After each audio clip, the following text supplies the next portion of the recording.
Maneva na say ma PENDREAM TV. PENDREAM TV there osia dem yopo. Looking at polls, had several of them. Some way off the mark, some close to the mark, some on point, and so on. But why do we conduct these polls? And how do we conduct them?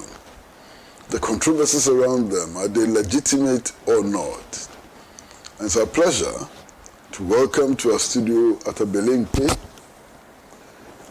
Mr. Musa Dankwa, the Executive Director of Global Info Analytics. Sir, you're welcome to the studio. Thank you very much.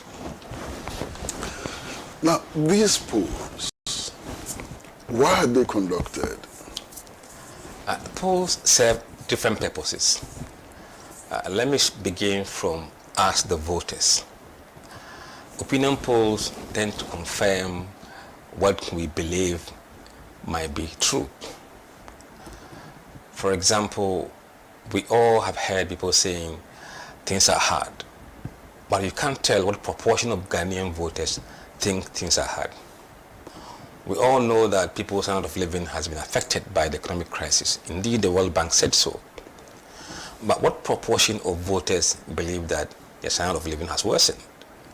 Without opinion poll, you can't put numbers to these metrics. With opinion poll, we're able to say that 65% of Ghanaians are on the view or are of the view that the country is heading in the wrong direction. Before, you couldn't put anything on it. We also know from the current poll that 51% of Ghanaians say that their standard of living has worsened compared to the last 12 months, which confirms the World Bank data. Without polling, the argument would be hearsay, hearsay. For the media, it helps to shape the conversation. It helps you guys to focus and ask politicians what solutions have they got to the issues that the polls numbers are suggesting. If Ghanaians are saying that things are hard, what in the economic policy of government, in the media review, can the Minister of Finance or the government do to make sure that people feel a bit positive about the outlook of this country? What can they do? What kind of policies can they put in place to ensure that the lifestyle of the people or the living standard of people doesn't get any harder from where it is now? Indeed, if you look at the IMF policies, even though they recommend some stringent policies, they also tend to advise certain measures to cushion poverty or people who are under a certain level of poverty. This data help government to know what proportion of voters are in the bracket of suffering. For the political parties themselves, it enables you to see your weaknesses, your strength, and then you can come up with strategies to address your weaknesses and also to build on your strength. Now, sir, what are you measuring? Are you measuring reality or you are measuring perception? And what difference does it make? What you measure? When we interview voters, it's no longer perception, it's the reality.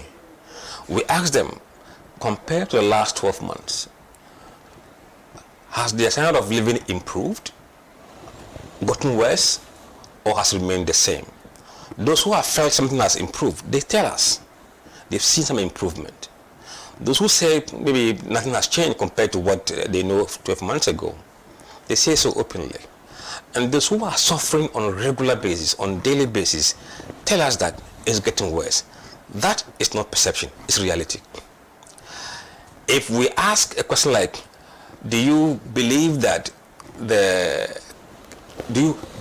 corruption has increased or remained the same or unchanged, those are perceptions, because they will not be able to have experienced all corruption cases directly, but they may hear cases of corruption that is being reported. In those instances, those type of questions are perceptions, different from when we say your standard of living and then the direction of the country and who do you want to vote for. It's not perception, it's what they intend to do. When did you start doing this kind of work? We started opinion polls sometime in July 2019. In fact, in May 2019. We started with constituency level polls in 2019. We did Ablekuma West, we did Medina, we did Swami, we did Takrady, Esikado, and many other places. And then in July 2019, we did our first national poll, which interviewed 5,140 voters across the country. And then the last one for that 2020 elections was around November 2020, when we did the last national tracking poll on the elections. And ever since, we started the polling again in January 2022. And we've done that every quarter. Beside the quarterly polls, we've also done specific constituency poll when there have been some flags in the normal poll. For example, we did a poll in Medina, a part of the national tracking poll. We saw a signal that things were not going well. So we went back to repeat the same poll, then we confirmed the situation. We did confirmation polls in Sekendi, Takrady, and other places. Indeed, in some of my because we saw some flags that we thought, let's go and confirm. So it's been our practice to poll and poll and poll as and when we feel necessary. Again, if you remember 2022, we did the national poll on e-levy before it was passed. And then we showed the government how unpopular it was. And then I think that poll informed the government to increase the stakeholder engagement after the approval. Now, you've mentioned the number of polls that you have done. Your very first poll. How close was it, to the outcomes of the elections? How close was it? The last poll we did, we had 50.4% for Nanado as a headline poll number, plus or minus 1.9% margin of error. So effectively, if you add 1.9 to 50.4%, you get exactly what Nanado got. So you were on point? On point, yes. Now I'm talking about your very first poll. That was 2020. This one was your very first poll? Yes, that we were very well public before the election. Now, subsequently you've done other polls. I remember Asinov. Asinov, yes. What did your polls indicate, and what was the outcome in of fact, the election? In Asinov, it was quite interesting. We had been in Asinov for about 4 consecutive weeks in Asinov. So we were tracking the poll every week. From the beginning of the poll, the MPP candidate was almost 10% or more ahead of Mr. Kwasi. But every day within the poll, he was declining. And in the very last poll that we did, the difference between him and Kwasi was 1%. Almost tied, because our margin of error was around 2% at the time. So being 41% and 42% was statistically tied. But we said that despite MPP candidate leading the race, he was going to lose the election, if you read the report, because of the trajectory of the race. Every day, from our modeling, MPP was losing about 1% of the vote. And in the last poll we did, it was Sunday. So Monday, Tuesday, or maybe 2 or 3 days before the actual vote were cast. And we said that if this trajectory of the race continues, then we expect James Kwasi to win the race. And indeed, he won the race. What about the margins? Did you get it right? No, the margin was a bit off because we were saying that because it was tied, we didn't forecast what the end would be. We left the race as it was because those who said they were undecided were quite a big number, and we couldn't allocate that number to any of the candidates. So we left the race as tied at the point. But we said that if the elections were held on Tuesday, it's very likely Kwasi was going to win. Another thing we did was in Kumawu by-election, which we said that MPP was going to win, but not less than, I think, 70%. And then I think they won by 71% also. So you got that also right? Yeah, correct, yes. The other one, which was a bit tricky, was the MPP presidential race. What was your prediction? I mean, the MPP guys were predicting 70%, 75%, 80% for Mahama. You know, we started polling that election from June. It was a partnership between ourselves and a sister station. And in that race, Mahama was leading with about 7% or so. And as the race drew nearer, the gap was closing. But then Alan withdrew after the superdelegate, which we didn't poll. We didn't do any poll on superdelegate because we didn't feel we have a good number and people who can speak the truth So we stayed out of the super delegate. But then after Alan withdrew from the race, we then polled again. We realized that Alan's supporters had gone to Canada, Japan.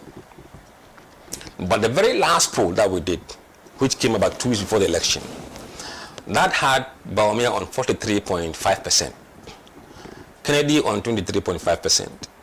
14% did not tell us who they intend to vote for, even though they knew. They said they wouldn't tell us. And 18% were undecided. So at that point, we needed to make projections, but we couldn't leave the race as it is, or as it was. So we said that having understood the numbers, we believe that by the end of the poll, Bawumia will be on 58.4% plus or minus 1.9% margin of error. And Kennedy was going to be 40% plus or minus 1.9 margin of error.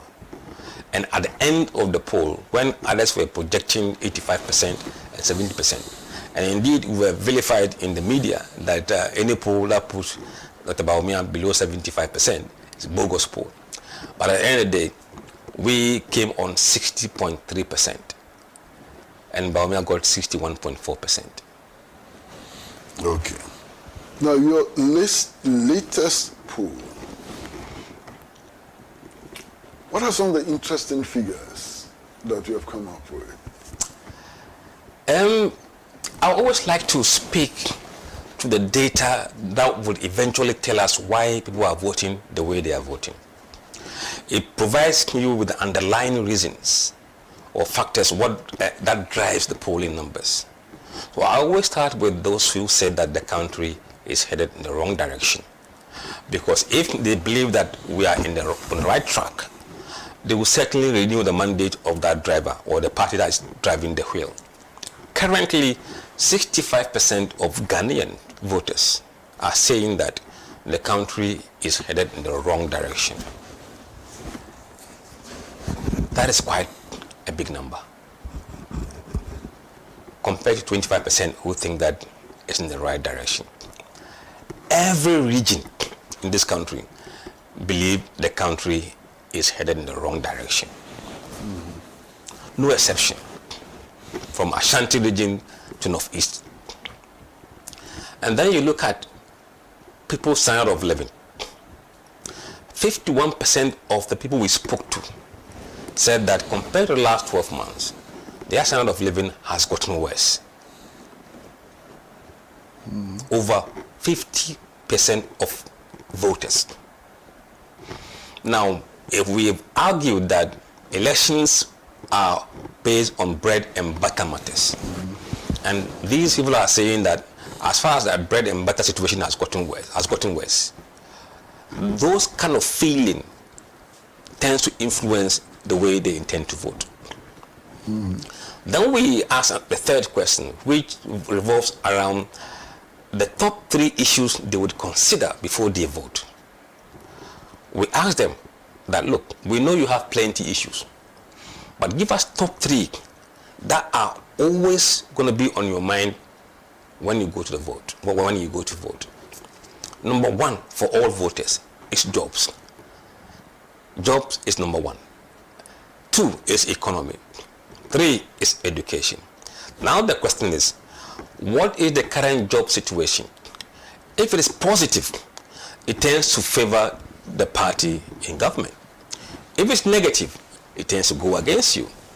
Economy being number 2 issue for voters, where is it right now? Is it in good shape or bad shape? If it's in good shape, believe me, the ruling party will get the dividends.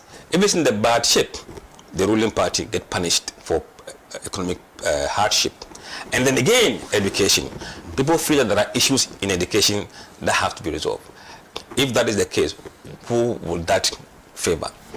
Now, the 4th thing we've also noticed, which is very important to understand the end numbers, is the level of division within the MPP fraternity.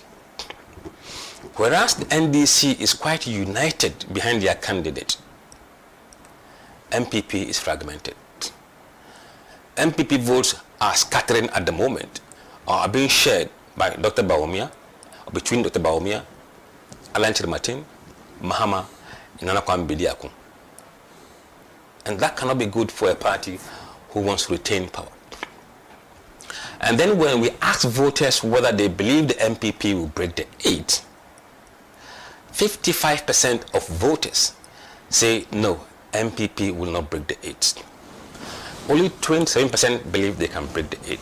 So these responses eventually will let us understand why the polling numbers look the way they look. There's another factor which has come up, in the run-up to the next elections, which is the factor of religion. What did your polls tell you? Right. In January, about 24% of voters believe that religion will play a role. 24%. Compared to, I think, 76% who said it wouldn't play a role. Now, in April, those who believe it will play a role has declined from 24 to 16%, which means as the economy becomes an issue more and more, religion kind of fizzle away a little. So, but by majority of around 84%, they said religion will not influence them. But still, if 16% of 18.5 million say it will influence them, that is a lot of voters. Mm-hmm. And in some cases, they would make difference in certain areas. But nobody is openly saying that I'm going to vote based on religion. They are saying it will influence them. To what extent is the argument now we have to find out? Mm-hmm. Given economy, jobs, education, what would religion really be at compared to all these three? What we find is that it's going to be an issue for people who are on the fringes of both parties. There are those who may be evangelical, who would like to have one of their own, and there are those who will be Muslims who want to have one of their own. It cuts both ways. But we believe that the numbers are much more bigger on the Christian side than the Muslim side. So who are non-religious people voting for? Well, what is your preference? Non-religious people. Okay, they are voting for John Mahama at the moment. Non-religious? Yes, yes. Christians? John Mahama. Muslims? John Mahama. Traditional worshippers? John Mahama. So when it comes to religion, he appears to be the favorite. Yes, people who said they are voting for him, when we analyze who they are by looking at their religious background, Christians by 53% are voting for Mahama, compared to about 34 or so for Dr. Mahmoud Bawumia. So they are split again between Mahama leads, followed by Bawumia and Alan Chiramatin and Nana Bidiaku. Muslims? Muslims, Mahama is winning close to 60%. More than Christians? Yes. How is that explained? I think those who understand the NDC performance in the Zongos understand that. They are not voting because it is their own. They vote because traditionally they are aligned to NDC. Okay, what about social classes? Did you find out what the preference of the social classes would be? In terms of education or... general social classes. The demography... I don't want to use the Marxist terms. Okay, the demography we look at. Mm-hmm. We look at gender. We look at people's educational background. We look at age groups. We look at ethnic groups. We look at various Christian denominations and the various Muslim denominations and how they are voting and party affiliation. We don't classify them beyond these demographics. You don't use the Marxist analysis? No. Okay. But be that as it is, when you look at education, educational background, what does the picture look like? I mean, John Mahama is winning across all demography. People without education, people with junior high, with senior high, tertiary, and without education. He's winning across all those demographics. Is there a place where he's losing? If you look at the ethnic voting bloc, he is behind Bawumia among Akans, but not by much, because I think the data we looked at in 2020, close to 70% of the Akans were voting for Nanado.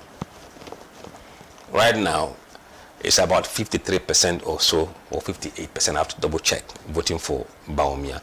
So the Akan vote for Bawumia has completely been slashed, because a chunk has gone to Mahama, a chunk is going to Alan Martin, and a chunk is going to Nana Kwame Bediako.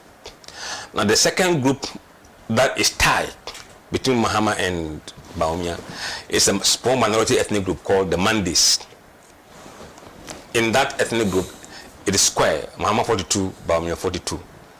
But among the rest of the ethnic groups, Mahama is leading. From Mori Dagbani, Ewe, Ghana Dangbe, Gwans, Moshi, Gurushi, everywhere Mahama is leading. But Nana Kwame Bediako features prominently in most of the categories. Yes. But then eventually you give him 2%. Mm-hmm. How is that possible? Because you see, nationally, 2% nationally is impressive. If you look at what the entire small parties did in 2020, it was less than 2%. Nana Kwame Bediako is doing well in Bunu East. He gets about 9% in Bunu East total vote. Go to Nana Kwame Bediako. He gets about 2% in Ashanti region.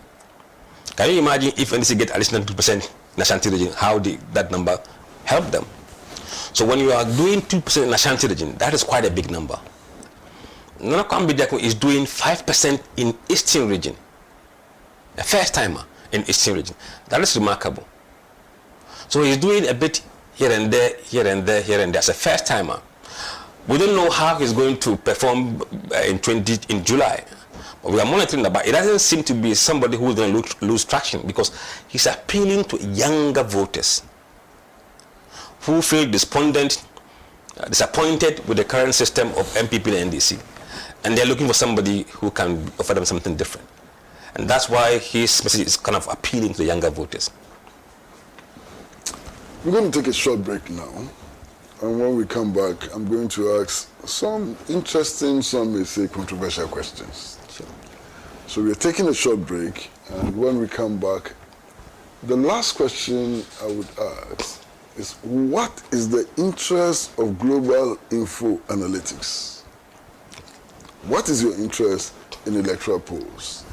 Or perhaps we will start with, do you do other polls? And then we'll come to your specific interest in election polls. Yeah. Short break. Well, welcome back to Talk Time, and we are privileged, really privileged, to have in our studios Mr. Musa Dankwa, who is the Executive Director of Global Info Analytics. And I said the question is straight. Do you do other polls apart from election polling? Yes, we do. We do a lot of research for companies. We do market research, we do consumer research, we do trade census for companies. We also do private polling for politicians, but they won't tell you about that. Private? Yes. What is that? It means that the guy wants to contest somewhere in Eastern region. He wants to know his chances of winning before he invests in the project. He comes to us. This is my constituency. Can you test the ground for me, whether it's worth wasting my money, or when I go, there will be dividend? We do it for them. We've done that for MPP primaries quietly for some people, but those ones, we don't talk about them. We've done some for NDC candidates quietly. We don't talk about them in public. And indeed, we've done some work for some of the parties that they are making noise about. The private ones you do, are the results also on point? Yes, on point. All of them. All of the private ones? All of them, yes. Now, if I want to contest in Bumburubu. Yes. And I come to you, what are the terms of the agreement between me and you? Because we are not partisan, we are independent, there are certain things that guide our work. Code of ethics. we will sign non-disclosure agreement. That what we're doing for you is private and confidential. It's not meant to be shared with the media. That's the first thing. And then 2, we will do the survey for you and give you the report. But it doesn't mean that if somebody else comes to us asking for another work in the same Bunkurugu, we won't do that. We will do it, but on condition that we allow 1 month to expire from the last date we left Bunkurugu for Mr. A. So we will not do Bunkurugu poll at the same time for 2 people. We will not do that. It's against our ethics. We don't do that. And that's how we do our work. And we don't advise you on the numbers.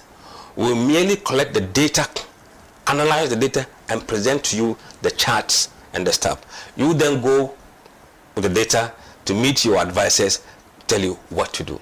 Because if we advise you, we may offer counter advice on another person in the same place, and that's unethical. Who pays for the survey? The private ones. Who pays for it? Themselves. They pay? Yes. What about the non-private ones? Non-private ones, we paid as a company.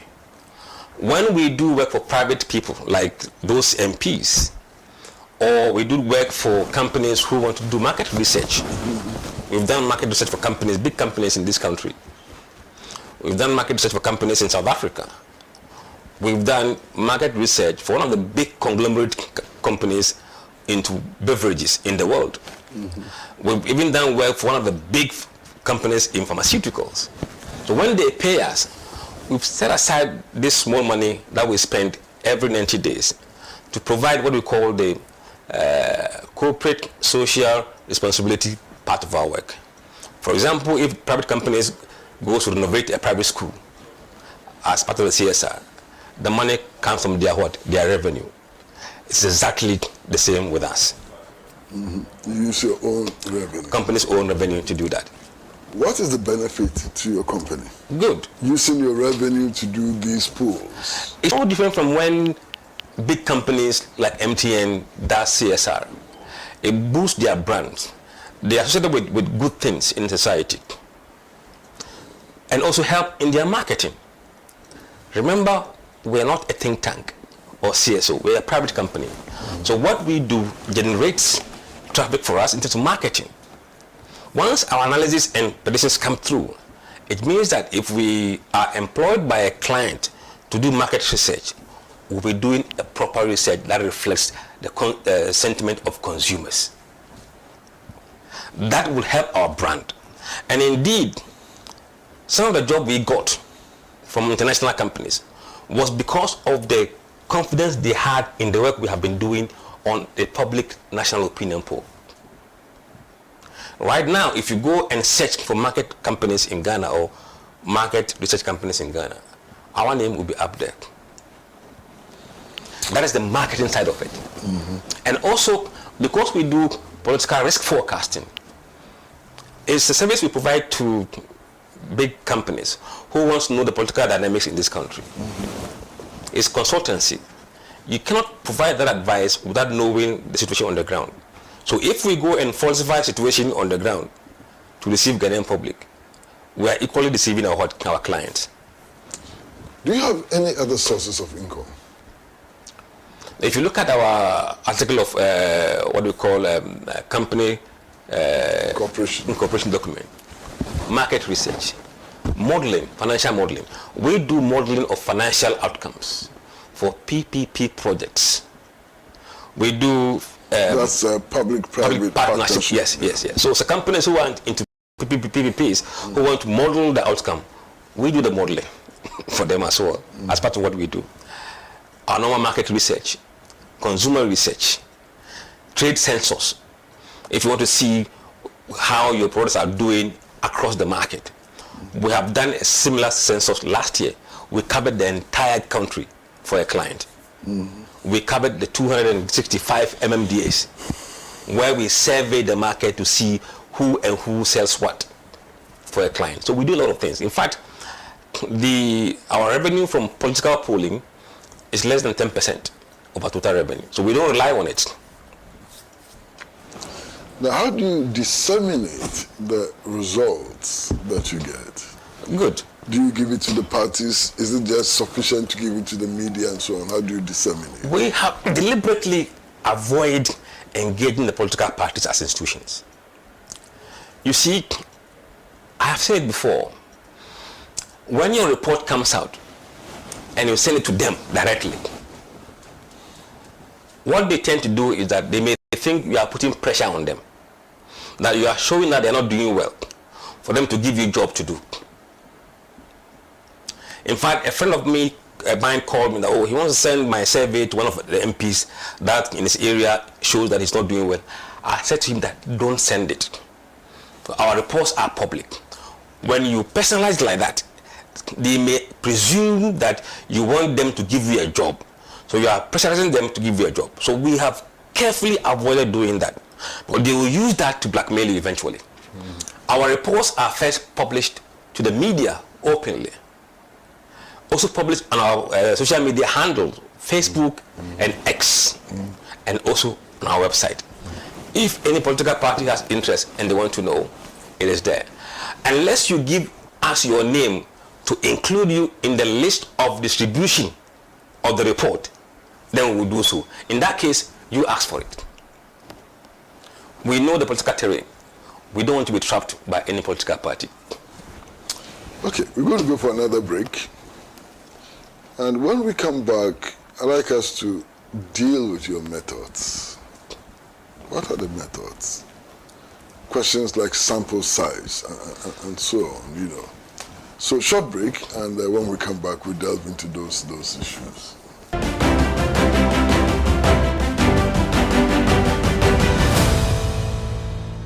Well, welcome back to Talk Time, and we are privileged, really privileged, to have in our studios Mr. Musa Dankwa, the Executive Director of Global Info Analytics.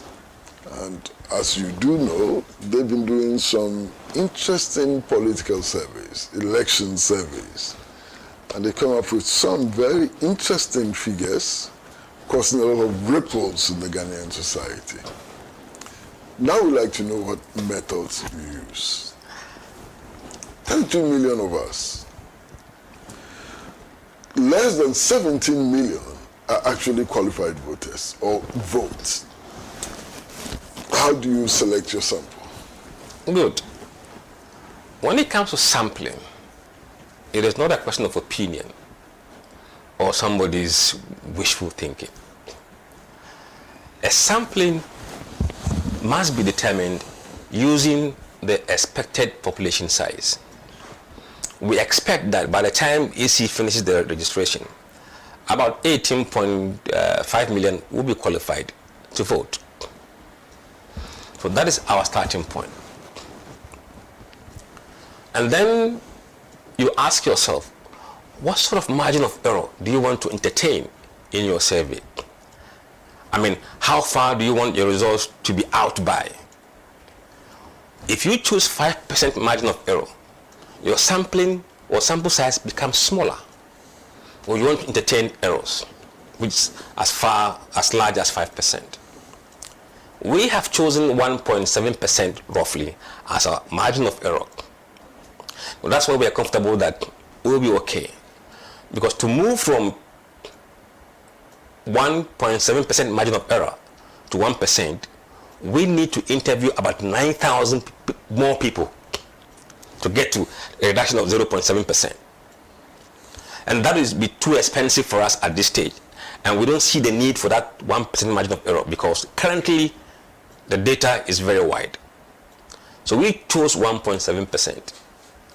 Now, what confidence do we want to have in our numbers? Some people have 95% confidence level. We have 99% confidence level.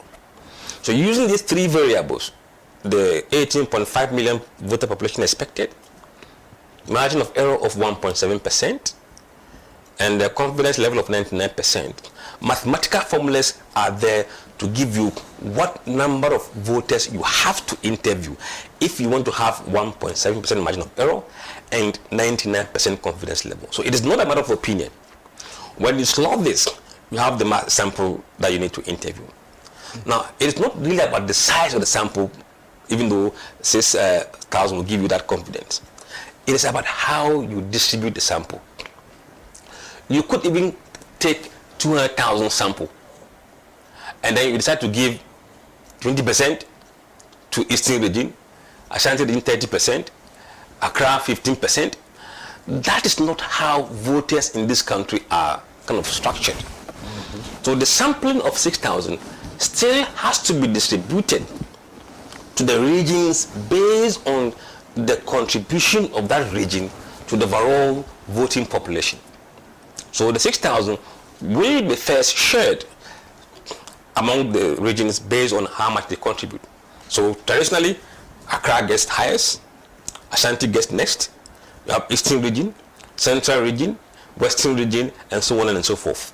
So the sampling distribution is weighted. Once we are done with that level, we then select 30% of the 275 constituencies in Ghana to deploy these samples in. So when you apply 30% to 275, you get 82 constituencies. And then when we come to every region, we apply the same 30% to the total number of constituencies in that region. If you apply 30% to 48 in Ashanti region, you get 14. So if you check our sampling, we had 14 locations in Ashanti region. If you apply 30% for Greater Accra, you get about 10, and so on and so forth. So we pick the number of locations again based on a parameter of 30%. When we have done that, then we pick the Accra sample that we have assigned to Accra and share it among the 10 places that we have picked. And again, we pick those areas randomly using computer. We don't want to use our eyes. Let's go to Ablekuma. Let's go here. No, because you are then bringing in bias. If I dislike any MP or I like an MP there, I'll just go there because I want to see what the MP is doing. We don't do that. The computer has no feeling. Just press run simulation and it brings 10 of the Greater Accra, 14 from Ashanti region, and so on and so forth. And then that sample from the region or the regional sample is then shared to these constituencies based on the electoral size or the size of voters from those constituencies. And then when we have given the sample to each constituency, we then go down again to electoral area level. So if you say Medina, we don't say just go anywhere. No, because we want to know where the responses are coming from, what the views are. So we randomly pick 3 from Medina West, let's say Pantine, Social Welfare North or South. So that when the results come, we can analyze it based on where the sample have been taken. Again, at that level, we see which of these 3 has more voters. It's Medina West, they get more, followed by Pantine or Social Welfare, and so on and so forth. Excuse me. So that's how we do our sampling. And then on the ground, we interview people randomly on the street. We don't do group interviews. If we see you coming from a church and you are 10 of you, we don't interview all of you. We just pick one. If you go to an event and they are doing a Muslim event, we don't sit there and administer all the sample there, because then you're picking group thinking. We pick one. And we also ensure that we interview equal number of women and men. We try our best to do that. But in some cases, it becomes impossible because of the gender situation in those areas. Questionnaires are answered by the officers on the phone, tablets, in real time. So as soon as they finish answering the question, the responses come to the system. We are seeing in real time. We have a GPS to validate where the guy is doing the survey from. If we say you go to Ablekuma, and went to Ablekuma West, and went to Krowo, we will see that. So we won't let you continue. We'll completely call you off, redeploy you, or take you off the system, and that will be the end of you. What we don't joke about in our team is ethics, integrity, and truthfulness. Once you are caught lying, that's it. You are probably looking at Ejusu. Are you? We started, and we kind of paused because we're not getting any response. People were just saying they haven't decided, but they are waiting for people to come and see them. In fact, I've just given instruction again for them to start this afternoon to see whether we can get a clear indication of who is going to win. But we started something. And I think there are 2 main candidates that are appearing high, but we won't disclose their names until we have confidence in the numbers. There are about 8 candidates or so. I think 9. 9 candidates. Okay, so there's an additional one. Oh, okay. And we'll wait for your results. Yes. But what we'll do is that if the numbers are very, very uncertain, we would not like to put our reputation on the line. We'll protect it, we'll keep the data, but we will not make an announcement. But if it is clear that we can make projections from what we have seen, we will do so. Okay. Now, what do you expect us to do with your findings? I mean, the political parties, I know what they're going to do with their findings. You know. I mean, but for people like us, what do we do with the findings? I mean, that's where you guys come in, you media people. Now, we have a data that shows who women intend to vote for, who people with jobs or no jobs intend to vote for. We have data about so many things. It's a lot. In fact, if you look at what we publish, it is less than 5% of what we have. Now, if a party comes in and saying that I will do A, B, C, D, then you go to demographic. According to GSS, about 14% of Ghanaians are unemployed. Our survey currently shows that it is 12%, plus or minus 1.7%. That is close to what GSS is saying. It means that truly there are 12% of people who are unemployed. There's another 12% who work as a casual workforce. All this policy 24-hour economy, what does it mean to these young voters who are unemployed, who are casually employed? Digitization, how does it create jobs for these people? You must be able to interrogate these political parties to give you practical solutions to address the problems that have been highlighted by the demographic analysis of the data. Now, going forward, what do you intend to do? And I ask this question in view of the fact that there have been many polling agencies before you. Their reputation is in the gutters. Going forward, what do you intend to do and how do you intend to do it? You know, in order to avoid reputational damage. What we do as a company is to be consistent with our polls. Any pollster that has gone down the drain meant that he wasn't tracking the polls. It is absolutely crucial to track the poll, because using a single period poll doesn't tell the story. Because there are statistical analyses that could happen within the time you're taking the poll that would distort the outcome. But if you have been picking the polling for several years, you have a trend curve. And the trend curve is the true reflection of what people are going to do. You could run so many types of trend curves. Now, if you remember when we were doing the MPP primaries, we showed a report with trend curve. And we showed Kennedy was trending up and Bami was trending down. That was why the race closed. The same thing we are doing right now. The trend curve is much more important to us than the single period polling that we have. We have more confidence in that. So we are keeping the tracking. And there are certain factors that are correlated with the outcome of the elections. Those two, we are watching it. But above all, we try to always refine our methodology. Is that the best way for us to do this survey? If we go to a location that is unique, how do we address unique local situations? For example, let me tell you, in some parts of the northern region, if you go and deploy a sample of 150 there in the morning, the people you capture in the morning will be women. That will not be reflective of the constituency. So when we got to know that, we made sure that certain times of the day we captured a female quota, and at certain time of the day we come back and capture the male quota. This is an experience we have learned on the ground, because the sample has to represent the people who are there. But timing is of essence. Now, looking at the trend analysis, are we saying for sure that the current findings will persist up to December 2024, or that things are likely to change? Let me tell you what we can see in the data. If you go back to January 2023, John Mahama was on 58%. Today, April, 54%.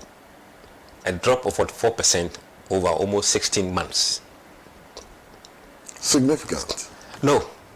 Okay, why not? Because if you divide the 4% by the number of months, you could tell if the race doesn't go his way, what proportion he will lose every month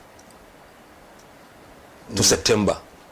If that is carried, then you could calculate that even if he falls back, he will fall back to certain floor.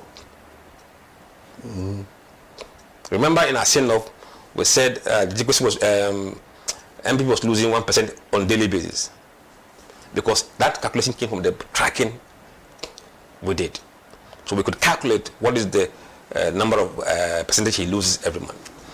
But in the case of this election, the dynamics are quite different, because you have a situation where John Mahama is solid by his base and backed heavily by floating voters, and to some extent those who have refused to tell us their voting their party affiliation, and these people are mostly MPP people who are not really comfortable saying they are MPP. Now, what would have helped MPP recover would have been if they had been united. At the moment, Alan Chamachim is drawing his support from MPP base. Nana Kwame Bediako drawing his support from MPP base. Some of the base are even... Why? Is he close to MPP or something? He says from Asuka boy. Okay. He's Asuka boy. Okay. From Kumasi. Okay. So the ethnic element that's why the sea, taking the sea to Kumasi was for him. That was mentioned about. I mean, so if you look at the numbers, it tells you that unless MPP is able to whip their members in line, they are not likely to make that huge gains they have to make in order to close the gap. And the gains that Alan is making is not making the gains from NDC. No. The gains are being made from MPP. Nana Bediako is gaining mostly from MPP and small from NDC as well. We can't discount that. Now, the crucial block, which is the floating voters, MPP is not making gains there at all. So these are the factors that could change the dynamic of the race. At the moment, we haven't seen any fundamental shift in the numbers. If you look at, indeed, the polling numbers using 90 or 3 months moving average, Mahama has actually increased his vote, share the vote, compared to Dr. Bawumia. And normally when you win the primaries, you expect the party to coalesce around you, reconcile, and move in unison. Now they are moving in a sharp division. And there are people within MPP who say, Bawumia said, no Ken, no vote. Those guys are pursuing an agenda, and what they are doing now is to vote for anybody else other than Dr. Mahmoud Bawumia. And that is a problem as well. Now, as we want to talk about the issues and so on, free SHS, how do you see it in all of these polls? I think it has lost its potency in terms of being used to win election. I don't think I have the figures here, but those who said free education has brought a relief, financial relief for them, and if you ask them who they intend to vote for, 58% certainly are voting for Dr. Mahmoud Bawumia, and about 40-something% are voting for John Mahama. So the gap between those who have enjoyed, who have admitted enjoying the benefit, is not that much. And for those who said he hasn't brought financial relief, John Mahama is leading by a wider margin. And then again, when you zoom down to those who said education is a high priority for them, Mahama is leading among those who said education is a high priority. compared to Bawumia. So the free education has probably lost a bit of current as an election winning issue. Now, how do the so-called small parties feature in this poll? And I'm asking this question because one of their leaders, if you like, presidential candidate, has said that these polls are intended to do them in. Not really. You see, regardless of the polls in this country or the elections, the smaller parties will still remain smaller parties unless we reform our electoral system, where we have some kind of proportional representation. When it is winner take all, and looking at how they've been performing, look at Gum. Gum came in the last election, and he outperformed even the CPP, PNC, and all together. It was quite new. So you could see that the old or small parties are clinging onto ideologies which is very difficult for these young voters to relate to. So I think they should rather do a market study of the voters and see what really attracts them to political parties. It should no longer be on some ideology, because over 50% or so, or close to 50% of voters between 18 and 35 years old, younger. Ideology for them doesn't sell. But Nana Bediako, Yes. Bediako just recently announced his interest and appears to be doing well. Yes. Cheda, if you look at the demography that support him, younger voters, 18 to 35, are the ones propelling his meteoric rise in the polls. And these are the people we said they are almost 50% of the voting bloc. They are very liberal in their thinking. They are progressive. And they look at him and see what he has achieved in life as a young boy. He makes them feel that they can do the same. And probably some of them also want to take the seat to Kumasi. Absolutely. Thank you very much for coming, Mr. Musa Dankwa, Executive Director of Global Info Analytics. Now, viewers, we hope that this has brought some enlightenment. We now understand the polls better. We can read them better and so on. So we'd like to thank you very much for helping us. Thank you. And this thanks goes to you on behalf of the director of the show, Gerald, the producer. All of us at Pan-African Television say thank you very, very much. And for you viewers out there, we thank you so much for staying with us, for watching the program. We are here because you are there.